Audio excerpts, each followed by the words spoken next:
Yes, I take this opportunity to welcome each and everyone. Please, if you are new here, tap the subscribe button and the notification bell such that every time you upload our videos, you are the first person to watch.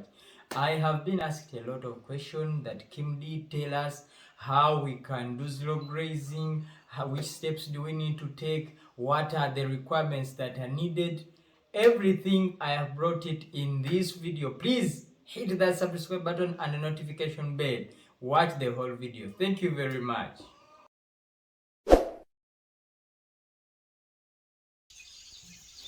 First and foremost, you need land where you are going to construct the structures, and land where you're going to plant the pastures. With that, it depends on how many animals are you looking at. But if at all you have 1 acre, then you can divide it appropriately to see. You can see that 3/4 you're going to plant, and the 1/4 acre you're going to construct the housing for the animals and the caretaker on that same land. You can, on an acre, you can look after like 80 goats on zero grazing unit. With that, I think it is a very good picture you can draw on what you have and what you want to do.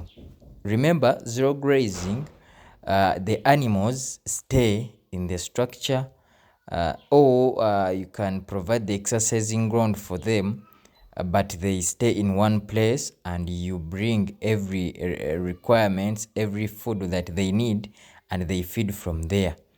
On that, you have to see that you balance their diet by giving them valuable food for them. Because if at all you just bring any feeds that don't have value, your animals may end up when they are not putting on weight as you required them to do. But if at all you know what to do, what to plant, and what type of seeds that you require, what are the feeds of the animals that they have to feed when they are inside, then that makes you to know that you are not going to fail in this business. First of all, what you're seeing here is bracharia. There is a lot of seeds that you have to that are out there that you can plant for animals, and animals like it very much.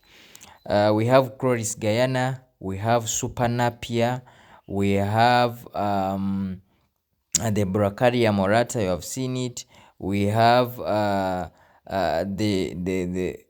Centrosema, the Cariandria. If at all you can plant that and you harvest them in form of hay, you store them in form of hay. Others you can store as silage. Then I'm assuring you that your animals will not starve because of not having what to eat. Yeah, this is the storage. You can store them in form of hay. This is hay. We also have the storage facility for the silage. You can just be getting and you give to your animals. I'm assuring you, if your feeds are better, then the next thing that you can look at, that is the housing.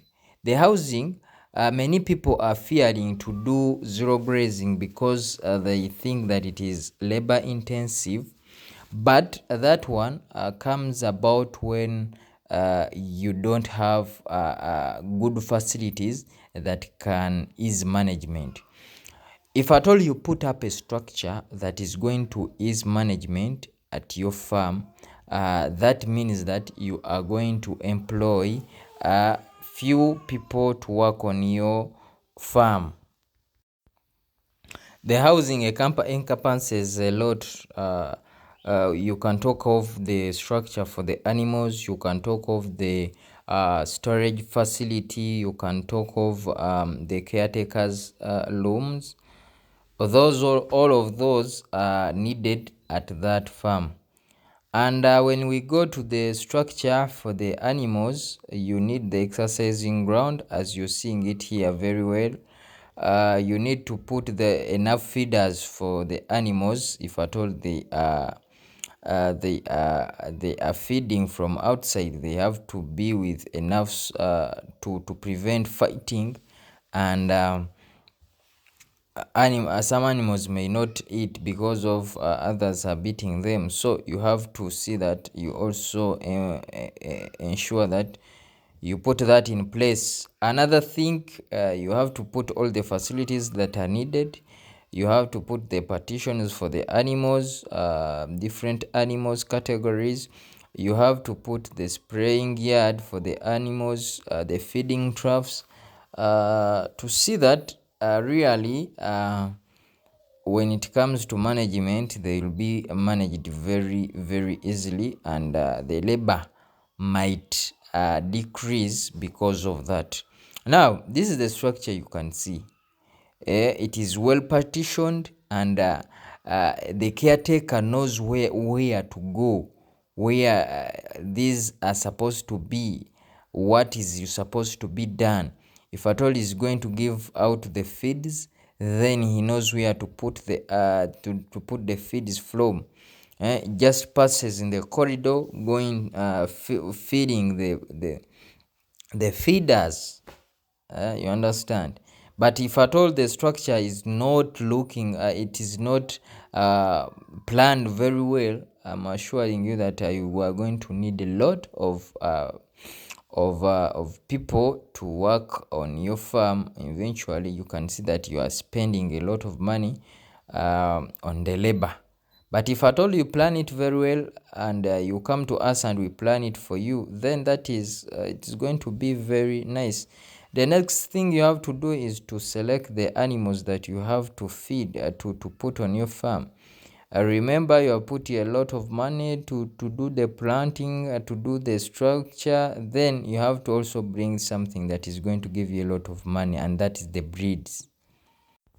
So you can look at the available market for the animals. You can say that you are going to look at the meat. Then you can look at the Boers, Savannas, and Kalahari, because they are very good in terms of meat. So you also have to select a good breed for business. So with that, I'm thinking that you can't fail in that business, and other things comes in the way. The disease management, everything, those ones are general routines that you have to do at the farm, but those are the basic and the fundamental things that you have to do. Thank you very much. Thank you for watching QMD Construction and Farm Consultants Limited.